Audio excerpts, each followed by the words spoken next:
à tous, soyez les bienvenus sur le plateau d'INSEM. C'est le dernier jour de la semaine, nous sommes évidemment en direct. Au sommaire aujourd'hui, l'épopée Bastiaise, Una Storia Gurs. C'est le premier épisode de la série documentaire qui retrace l'épopée du Sporting qui était en finale de la Coupe UEFA. Il est écrit et réalisé par Lionel Boisseau et il est notre invité, il va tout nous raconter. À suivre Francine et ses astuces diététiques. Alors vous n'êtes pas carnivore, ça vous plaît pas la viande? Non, pas trop, je suis pas trop carnivore. C'est des petits... En fait, je vais vous proposer plutôt de diminuer la viande plutôt que de la supprimer. Enfin, je vous raconte ça tout à l'heure. Bon, très bien, on verra ça tout à l'heure. À suivre, INSEM Corse Matin, c'est la dernière étape dans le Cap. Faustine est avec Alain Camoin pour terminer cette tournée des pieds. On les voit, ça y est, ils sont là et il fait beau, tout va bien. On se retrouvera évidemment en direct dans l'émission tout à l'heure. Et enfin, à 13h, les tutos de Véro. C'est notre experte maquillage. Elle va nous expliquer comment redonner de l'éclat à notre peau. Vous voyez, il y en a pour tous les goûts. Si vous avez envie de réagir, vous pouvez nous appeler au 0800 3x0 900 ou nous écrire sur Facebook. Tout à l'heure, Francine et Mathé vont relever les réactions, mais tout de suite, rencontre avec notre invité.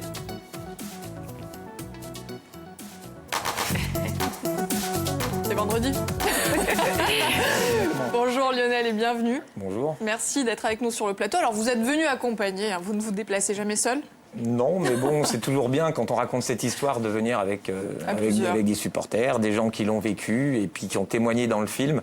Et voilà, c'est pour ça que je leur ai demandé de venir. On va justement en parler. Alors on va quand même préciser, Lionel Boisseau, vous êtes le réalisateur donc, de l'épopée Bastiaise, Una Storia Gurs. Le premier épisode va être diffusé ce soir 20h35 sur Viastel. Vous êtes venu donc accompagner des supporters, mais également... J'allais dire du personnage principal de ce documentaire, le ballon. Pourquoi c'est le plus important? Parce que, en fait, il m'a suivi pendant toute l'aventure. C'est-à-dire que je l'ai donné à tous les joueurs que j'ai rencontrés. Quand je suis parti à l'étranger pour rencontrer des joueurs, je leur ai donné aussi. Tout le monde a jonglé avec. Johnny Rep. Ça se voit. Voilà. Ouais, Johnny Rep. Alors Johnny Rep, qui était la star de l'époque, l'a aussi touché. Donc voilà. Donc en fait, il fait presque partie de moi. Il est toujours avec moi. J'allais dire, je peux le garder, mais pas non, du tout. Parce que comme tout n'est pas tout à fait terminé, je vais encore le garder un peu, mais peut-être qu'à la fin, je pourrais vous l'impression si vous voulez. Ah, si vous voulez, oui, ça vous pouvez. Voilà, comme ça, on pourra vous mettre dans le documentaire, si vous voulez. Mais par contre, vous ne l'avez pas vécu directement, l'épopée. Chroniqueur. Vous avez plutôt des souvenirs. Mais tu vas arrêter avec ça. Espèce de petit instant, il nous rappelle à chaque fois qu'il est très jeune. Alors, cette série documentaire va s'articuler en 5 épisodes de 52 minutes. Moi, j'aimerais qu'on regarde un premier extrait pour avoir une idée.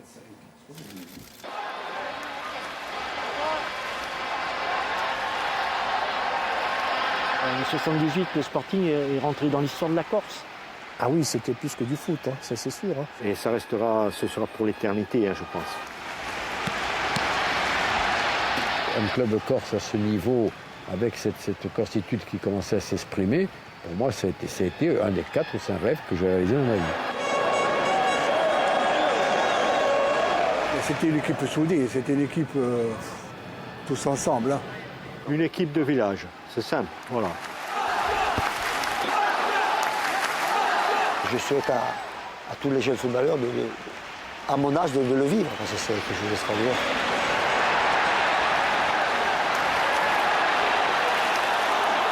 Je n'oublie jamais le 2 ans.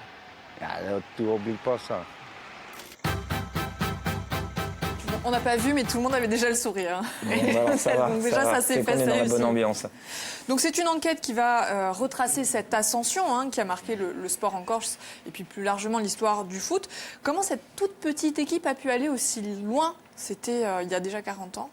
Oui, c'est il y a 40 ans. Alors, en fait, c'est la conjonction de plusieurs choses. C'est-à-dire que la saison qui précède, l'équipe a été très forte, a marqué un nombre de buts incroyable avec une attaque assez dingue. Et donc, il se qualifie pour cette Coupe d'Europe. Et c'est vrai qu'il démarre petit. C'est vrai que c'est toujours, dans tous les tours, c'est toujours la petite équipe. Et après, il y a une osmose entre Johnny Rep, qu'on voit dans le film, qui est la grande star de l'époque, et puis un socle de joueurs insulaires qui vont faire que petit à petit va se créer un groupe, va se créer une équipe, et que même les remplaçants qui vont venir vont s'intégrer au groupe. Puis après, j'oublierai pas de parler, d'ailleurs, je crois qu'on le voit à l'image là, l'entraîneur Pierre Cahuzac, qui réussit à ce moment-là, même si c'était un taiseux, comme beaucoup le disent, à créer cette équipe et qui va petit à petit, de surprise en surprise, arriver au toit de l'Europe jusqu'à la finale en mai 1978. C'est donc un recueil de témoignages dans lesquels vous allez décortiquer, en l'occurrence, les 4 premiers matchs. Vous allez parler de Lisbonne et de Newcastle. Pourquoi Alors, disons que notre idée était que ça soit chronologique, que ça soit diffusé chronologiquement. C'est-à-dire qu'il y a 40 ans, ça a démarré en septembre 1977. Et après, le prochain match, c'est en décembre. Donc, il y aura aussi un épisode sur la grande victoire un peu mythique contre le Torino. Et puis, on va aller jusqu'à la finale, jusqu'en mai. Donc, les 5 épisodes vont correspondre exactement à l'anniversaire des 40 ans. Et ensuite, notre idée avec le producteur Marc Andréani, c'était bien sûr d'avoir les témoins qui étaient sur le terrain, puisque tout l'essentiel des joueurs principaux nous ont répondu, mais on voulait aussi élargir, c'est-à-dire voir les supporters. Il y en a un certain nombre qui s'expriment, ceux qui sont derrière moi, mais aussi d'autres. On est allé retrouver, par exemple, à l'époque, les matchs n'étaient pas diffusés en direct. En tout cas, les 4 premiers dont on parle. Donc, si c'était pas diffusé, il y avait bien le seul moyen de les suivre, c'était d'écouter la radio. Et donc, on est allé voir Didier Beaune, qui était le journaliste de RMC à l'époque, et tous les supporters se souviennent de la voix de Didier Beaune qui les a portés. Voilà. Et après, juste pour aller un tout petit peu plus loin, on a aussi voulu élargir le cercle et d'aller voir vu de l'étranger, puisque bon, alors évidemment, c'est des mauvais souvenirs. À Lisbonne, c'est une défaite. À Torino, c'est une défaite, mais il y a encore des joueurs qui ont une 60aine d'années qui se souviennent du passage du petit club corse. Donc voilà, c'était cette idée d'être le plus complet possible, d'avoir une diversité de regards qui permettent, j'espère en tout cas, de rendre au mieux cette aventure. Lionel, est-ce que c'est une série documentaire pour les supporters nostalgiques ou alors c'est pour un public plus large pour justement faire connaître cette épopée à ceux qui n'étaient peut-être pas nés? Alors, justement, après, ceux qui n'étaient pas nés, je ne sais pas comment on leur a transmis. Peut-être que les parents en parlent. Enfin, après, je ne sais pas, moi. Mais... Tout le monde en parle, tout le monde. En fait, c'est ce qui me semble. Tout le monde, les parents, les amis, tout. Et puis comment être supporter du Sporting et ne pas connaître l'épopée 78, même si on n'était pas né. Et oui, c'est sûr. Et c'est ça dont je me suis vraiment rendu compte. Bon, après, je ne découvrais pas l'histoire, mais c'est encore très fort dans la société d'aujourd'hui. On en parle encore. Et puis, il y a un aspect identitaire de fierté de voir le ballon avec la tête, enfin, en tout cas, les maillots à tête de mort qui sont allés jusque sur le toit de l'Europe. Donc ça, c'est... Voilà, le fait de faire ça a fait revenir vraiment que des belles choses, en fait, que des grands moments. Puis évidemment, l'actualité rend le truc encore plus fort. Lionel, on va faire une petite parenthèse. On va faire une parenthèse, ma chère Francine. D'accord. Exactement, parce que le temps file. Pour rappeler que nous aussi, on a un jeu quotidien. Oui. Les règles ont un petit peu changé, mais le principe reste le même. On vous appelle maintenant, Francine, pour jouer avec une question sur... Ću scoprire un proverbio, ubiđeremo obuku tre proposte, ma prima vi presentiamo i vostri regali. Da vince oggi questi 2 libretti scritti da dietetica Marielle Lanzalavi, maigrir végétarien et moins de viande. Donc consigli, non? Sono belli, no? Ils sont très beaux. C'est elle qui les a fait en plus. Diela che l'ha fatti assumere di noi e Mani, dunque un nostro chef che mi ricevuto oggi e che vi propone un bog di sosule e cascavè che siamo di domenica, allora forse che avrete un tempo di cucinare. Per giocare con noi, chiamateci a 0800 000 900, aspettiamo la vostra diamma. On aura une petite dédicace en plus de notre chef Romuald. Donc on rappelle, vous appelez maintenant, vous jouez avec Francine tout à l'heure. Tout à fait. Pas une question trop compliquée, promis. Non, pas du tout même. On poursuit avec vous justement, vous allez nous donner des conseils pour rééquilibrer notre alimentation et pas trop de viande. Tout à fait. Alors à chacun son alimentation. Il en existe 3 en fait, 3 catégories de mangeurs, j'allais dire. Donc on a bien évidemment les omnivores qui mangent absolument de tout, aussi bien les aliments de nature végétale qu'animale. On a également les végétariens. Vous savez ce que c'est les végétariens? A priori, oui. Ça mange des légumes. Ça ne mange pas, c'est tout à fait ça. Ça ne mange pas de chair animale. Et également les végétaliens. Alors, qu'est-ce que c'est? Eux, ce sont ceux qui ne mangent ni chair animale, ni tout ce qui est issu de l'animal, à savoir les œufs, le fromage, le lait, toutes ces choses-là. Donc, et ces 3 comportements alimentaires... à partir de ces 3 comportements, je dirais, il y en a d'autres qui se sont formés parce que c'est un petit peu dans l'air du temps. Alors, c'est certainement aussi une prise de conscience collective de ce que nous mettons dans notre assiette. Il faut vraiment faire attention, être vigilant. Alors, parmi ces courants-là, nous trouvons les véganes. Sai giochi di solito mangiano l'onda, Alors, en fait, c'est un végétalien qui est poussé à l'extrême. Donc, il a tout à fait raison. Il ne mange rien. Mais c'est plus que ça. C'est carrément une philosophie de vie, parce qu'ils vont jusqu'à ne pas consommer certaines cosmétiques parce qu'elles sont à base de graisse animale, ou encore des vêtements. Ça peut être les chaussures, les sapes, tous les vêtements. En fait, tout ce qui provient, tout ce qui peut contenir des traces animales est à bannir. On a aussi les flexitariens. Oula. Les flexi quoi, vous direz-vous? Qu'est-ce que c'est? Eh bien, on dira que c'est un mix entre les deux. C'est un végétarien qui s'accorde de manger un petit peu de viande à l'occasion. Et en fait, on peut dire que ce comportement-là est le juste équilibre à trouver, justement, parce qu'il ne faut pas tout supprimer. Alors, dans ce petit guide de la diététique, moins de viande, notre diététicienne, donc Marielle Lanzala, vous propose surtout de trouver un équilibre. Elle met au cœur de ses préoccupations le côté santé diététique, car après tout, l'équilibre alimentaire ne se trouve-t-il pas là, dans la santé? Alors en effet, elle nous conseille de diminuer la viande, de manger autrement, en fait, surtout comprendre pourquoi il est déconseillé de surconsommer de la viande. Alors on va aller voir ça du côté des marqueurs. Qu'est-ce qu'ils disent, ces marqueurs, quand on consomme trop de viande? Eh bien, il y a un mauvais cholestérol, un cholestérol beaucoup trop élevé, de l'acide urique. Alors, déjà, notre organisme en produit naturellement, donc lui en rajouter n'est vraiment pas bon pour la santé. Et les risques cardiovasculaires. Alors, on sait qu'elle joue un rôle aussi dans l'hypertension. Ça peut être des attaques cérébrales, aussi le diabète et certains cancers, comme celui de l'intestin, la prostate, le côlon, le sein. Bref, vous l'aurez compris, la surconsommation de viande est déconseillée pour la santé. Alors, pour terminer, un petit conseil pour nos sportifs. La viande et les protéines végétales sont bien évidemment nécessaires. Il faut éviter de manger de la viande rouge la veille de match. Parce que déjà comme je vous expliquais, il y a déjà dans notre organisme, on produit de l'acide et la viande en rajoute. Et ça peut provoquer des courbatures, des blessures. Donc il vaut mieux éviter, bien évidemment, pas boire d'alcool parce que ça fait transpirer 2 fois plus que ça zaille, non? Et donc, si vous ne pouvez pas vous passer de viande, essayez plutôt de manger de la viande blanche ou du poisson. Donc, en bref, si vous décidez de prendre soin de votre corps, de diminuer la viande, ne faites pas n'importe quoi. Attachez-vous des conseils d'une diététicienne, parce que si vous enlevez de la viande, il va falloir le remplacer par autre chose afin de ne pas créer des carences. Quoi que vous décidiez, surtout, attachez-vous à bien savoir d'où vient la viande, qu'il y ait une traçabilité qui soit parfaite, qu'il n'y ait pas d'antibiotiques et surtout qu'il n'y ait pas de maltraitance animale. Voilà, c'est dit. Merci Francine, désolée de vous contredire.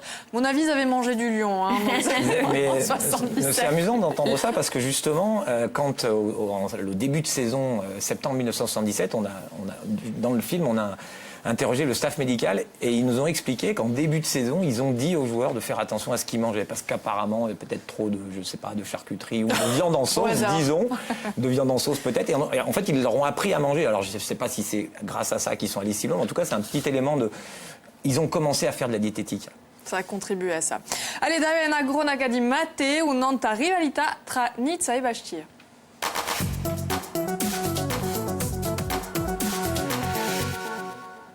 Alors, vous l'aurez compris, c'est-à-dire, on ne parle pas de billets d'avion. Hein. Non, on parle de football. E dunque la rivalità tra squadra Bastiaccia e squadra nizzarda dura poi un pezzo, ciò che i giornalisti chiamano il derby della Mediterranée, un'amica proprio buona, perché i due squadre sono amiche di stessa città e nemmeno di stesso Rugione.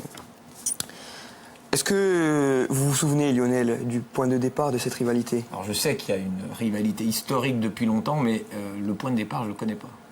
Alors je vais vous l'expliquer, si vous arrivez à comprendre bien sûr. Tout commence d'avril 1976, giusto dopo l'avvenimento d'Aleria, quando la squadra Bastiaccia si spiazza in Nizza per un 8° di finale in Coppa di Francia. Bastia è partito di Nizza con un buon risultato, 2-2, malgrado colpi e baruffi, ma manco male. Difatti, sapendo che il ritorno aveva essere difficile, i nizzardi avevano fatto di suo scontro un vero campo di battaglia.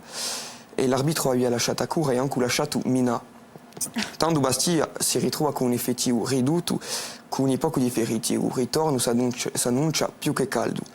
E all'entrata di un stadio, al ritorno, i nizzardi sono accolti da una frombata di oggetti diversi, erano cose di un altro mondo. Dunque Bastia è comunque qualificata 4-0, ma la Lega ha sanzionato i bastiacci, quando ricomincia lo scontro e giocare lo scontro in un terreno neutro in un continente. E dunque le eletti si mettono a mezzo, c'è la politica a mezzo e tutto, e c'è Jacques Médecin, maire di Nizzo all'epoca, che domanda alla sua squadra di dare lo scontro vinto a Bastia. Dunque, da questo scontro qui nasce una vera rivalità, anche un vero odio tra questi due squadri, ma 16 anni dopo, nel 1992, l'8° di finale fu marcato da parecchi incidenti spettacolari. Vediamo qui. E il contesto politico all'epoca era più aperto, ma la squadra contava in questo scontro per rilanciarsi. Ma avessimo poi perso che 2 mesi dopo sarà la catastrofe di Foriani di pessima memoria. Alors, Lionel, quelle est la rencontre qui vous a le plus marqué? Quel est le bastianisme? Moi, je me souviens surtout de, je ne sais plus si c'était à 2 ou 3 ans, quand Jean Willec, le gardien, il va avec le drapeau à tête de mort. Enfin, je crois qu'il va devant les supporters, devant les Niçois. Et je me souviens qu'il y a eu des incidents derrière. Il a été sanctionné, si je ne me trompe pas, ou en tout cas. Une grosse pagaille, on le voit. Je me souviens. Voilà, ça, c'est vraiment un des moments, enfin, en tout cas dans ma mémoire, le plus marquant. C'est exactement ça, e du coup, a seguito ad un'interdizione di qualunque assegno appartenendo ai colori corsi a prefettura di Nizza e di Usomeri Christian Estrosi, Jean-Louis Lec, a guardiano, pesa a bandiera a fin di scontro e dopo ciò che ha provocato un'occupazione violenta di sostenitori nizzardi, minando giocatori e allenatori. Dunque, come nel 1976, il ritorno fu marcato da parecchi incidenti.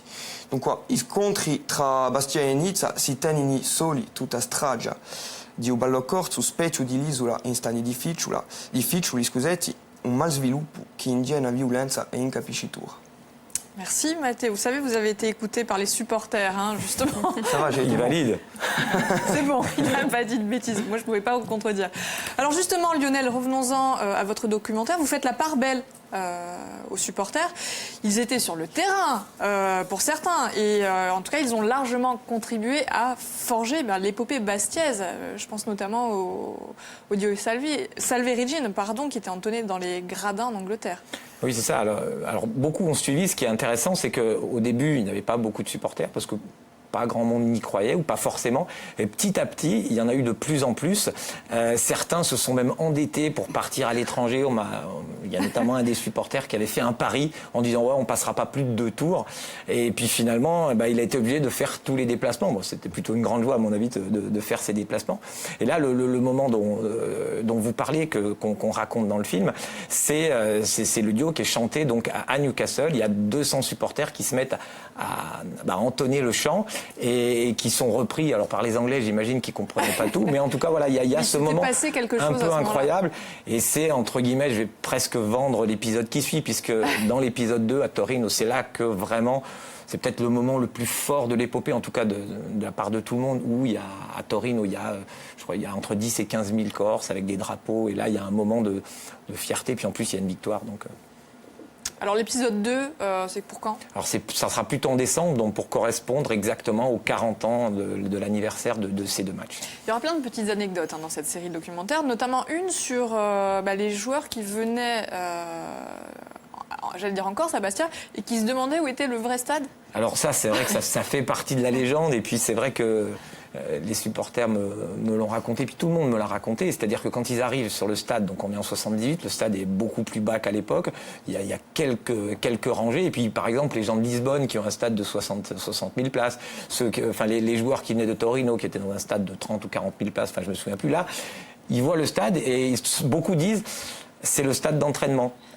C'est-à-dire que et donc ils pensent qu'ils sont sur le stade d'entraînement, et après ils demandent, ils disent mais alors on joue où? Et là on leur dit non, c'est là. Donc c'est un peu la légende, et ça s'est reproduit à chaque fois, puisqu'effectivement le stade, voilà, il était bien plus petit qu'aujourd'hui.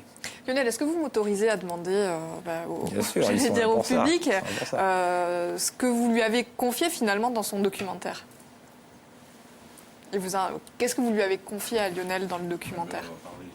Petit micro. Ah. Oui. Du début de l'épopée et du match référence. C'est Lisbonne. C'est Lisbonne. C'est les 4 minutes de Lisbonne qui restent à jouer à Lisbonne, qui construisent l'histoire. S'il n'y a pas ces 4 minutes, il n'y a plus d'histoire. Voilà. C'était quelque chose qui a aussi contribué à, j'allais dire, à forger la fierté pour ce club. Ben oui, surtout qu'on se qualifiait. C'est ça que je veux dire. S'il n'y a pas ces 4 minutes... Comment vous l'avez vécu, vous, à l'époque? J'avais 17 ans. Ah ouais. J'écoutais le match le même âge que Mathieu. Ouais, à peu près. J'écoutais le match à la radio, justement. Voilà. Avec Didier Beaune. Didier Beaune. Parce qu'il n'y a pas d'onde courte, avec des RMC, ou France Inter. Mais vous l'avez vécu comme si vous y étiez. Ah oui. Ah mais oui, me dit-il. Alors, avant de revenir sur le documentaire, on va faire une petite parenthèse puisque c'est Doumet cette fois qui a envie de jouer. Alors pas au ballon, quoique, mais avec vous, Francine. Bonjour Doumet. Bonjour Doumet. Oui, bonjour. Bonjour. Allora, Badiudai un proverbio e bidoca a completare il tre proposte. Stada sante. Sì. Chi va piano va sano e va a Milano, a Cozzano o lontano. A lontano. Ah, bravo! Donc, David, si oui, libre di Marielle Lanzalavi, moins de viande et maigrir végétarien, che è droit de ne tutte e uscire librerie, e poi di no, su bello libro di Magni e per fare appena di cucinata in casa? A Penuccia, sì. A Penuccia, allora birra cacchier per sa domenicada. Bravo! Moi, je voulais savoir si Doumet avait suivi l'épopée bastiaise en 77. Pas trop, parce que je suis né en 83. Ah, bravo. Vous avez quand même eu vent de cette épopée du Sporting. C'est-à-dire que moi, je suis pas très football, en fait. Pas très foot. Faut regarder ce soir. Ah ben voilà, ce sera l'occasion de découvrir. Voilà, de découvrir l'épopée. Ouais. En tout cas, Bon, bravo par contre, Doumet. je regarde tout en VST, là. Ah, bah alors vous êtes excusé. On vous remercie Doumet d'avoir appelé, on vous félicite pour les cadeaux. D'ailleurs, vous ne bougez pas tout à l'heure, hein, on va encore continuer à partir de 13h. Merci Doumet. Vous savez, je vous avais promis une intervention du Cap Corse avec Faustine et Alain Camoin. Je suis désolée, mais je crois que ça ne va pas fonctionner. En tout cas, on les embrasse bien fort. On ne sait jamais si d'ici la fin de l'émission, on arrive à les avoir. Voilà, ce sont les aléas du direct et des petits soucis techniques. Donc, moi, j'ai envie qu'on revienne avec vous sur ce documentaire, sur cette épopée décomposée en 5 épisodes. C'était déjà il y a 40 ans. Je pense que ça a dû être quand même compliqué de récolter des témoignages, même si ça avait déchaîné les passions.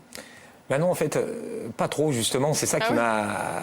Ils étaient vraiment disponibles pour le faire, les anciens joueurs, les supporters, comme une envie, comme...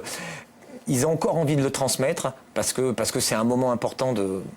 disons-le, il y a un des témoins qui nous dit, alors après ça se discute, mais il y a Pascal Paoli, il y a Napoléon, et il y a l'épopée de 78. Alors après, dans la légende. voilà, c'est quelque chose qu'on nous dit. Après, ça se discute, mais en tout cas, ça montre quand même l'importance que ça a eu à ce moment-là et l'importance que ça a toujours. Donc non, voilà, tous les témoins étaient très disponibles, avaient envie de retransmettre. Et puis c'est vrai que la volonté de France 3 de faire ces 5 épisodes, donc de prendre le temps de raconter les choses de manière très précise. Ça joue aussi dans l'envie de se confier, dans l'envie de se confier. J'ai partagé ça avec Élise Breteau et Philippe Pelletier, avec lesquels j'ai tourné toute cette aventure. Et voilà, tout le monde était disponible. Et il y a des anecdotes qui sont revenues. Et puis la mémoire, après, c'est quelque chose qui, au fil des questions, revient. Et donc moi, je suis vraiment, je trouve qu'il y a vraiment des témoignages incroyables. Et je trouve qu'ils le racontent tous très bien. Alors, si je vous dis Manuel Fernandez, qu'est-ce que ça vous évoque? Ça évoque un voyage express à Lisbonne et dans cette volonté justement d'aller chercher des témoins de l'épopée. Ce joueur était donc le milieu de terrain, un des grands milieux de terrain de cette équipe du Sporting de Lisbonne. Donc on est allé le voir, à Lisbonne, et donc c'est lui qui nous raconte aussi sa surprise du petit stade, mais surtout un truc qui l'a marqué, parce que lui il avait l'habitude des stades de 70 000 personnes, mais il se souvient de l'ambiance du premier match où voilà, il avait l'impression qu'il y avait plus de monde qu'il n'y en avait vraiment, parce qu'il y avait ces supporters qui étaient à fond derrière l'équipe. Lionel, en début d'émission, vous nous avez parlé de Johnny Rep. Vous avez eu le privilège et l'honneur de l'interviewer. Alors il vient souvent sur l'île discrètement. On me dit que parfois il vient avec son camping-car, mais oui, on est allé le voir. Il vient régulièrement en tout cas. On est allé le voir à Malaga, et c'est vrai que c'est pour le coup, c'est une grande rencontre. Hein. Moi, je suis fan de foot et c'est un nom qui parle. Et puis, les choses sont encore très présentes. Alors, c'est vrai qu'il a un français un peu hésitant, mais on sent que les choses sont encore là pour lui. Et voilà, c'était assez amusant de le rencontrer. Par ailleurs, on a eu des difficultés dans la journée puisque on le trouvait pas. Il nous avait donné une mauvaise adresse. Et finalement, il nous a appelé vers midi. On a réussi à le retrouver. Et puis là, d'ailleurs, on voit la photo du stade. Bon, bah voilà, on est un peu entré en catimini dans le stade. On n'avait pas d'autorisation. Il y a quelqu'un qui est venu nous déranger et on s'est débrouillé pour quand même que son témoignage soit là. Soit recueilli.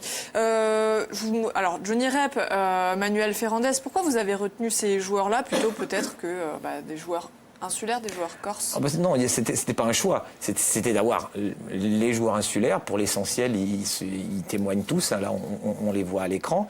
Mais c'était aussi justement d'avoir cet autre regard. C'est ça qui, je crois, est intéressant. Là, par exemple, on est allé, j'avais oublié un petit peu, mais on est allé chez Walter. Donc le restaurant, restaurant-hôtel qui a accueilli toutes les équipes. Donc ça aussi, c'est un autre regard. C'est-à-dire que chez Walter, ils ont vu venir toutes les équipes étrangères avec leur méthode, avec leur manière de faire. Donc ça aussi, ça donne, disons, la richesse à l'ensemble. Lionel, allez, 10 secondes. La question qui fâche. Vous le voyez comment, l'avenir de ce club qui, après avoir été au sommet, se retrouve un petit peu dans la tourmente? La question qui fâche. C'est très triste ce qui se passe parce qu'évidemment, moi, quand j'ai commencé, le Sporting était en Ligue 1. Je jouais contre le PSG et Lyon. Et puis là, on diffuse et le Sporting a disparu. Donc, pas disparu, mais disons qu'il est loin de ce qu'il était. Donc oui, c'est une grande tristesse et ça joue un peu, je pense, dans la manière dont les gens reçoivent le film parce qu'on raconte une belle histoire et avec ce qui se passe aujourd'hui. Le film, en tout cas, Lionel, ce sera ce soir, 20h35 sur Viastel. Merci beaucoup d'être venu nous présenter le premier épisode. Nous, on se retrouve juste après le récap de l'info de la mi-journée. On va parler maquillage, ce sera avec Véro et ses tutos. À tout à l'heure.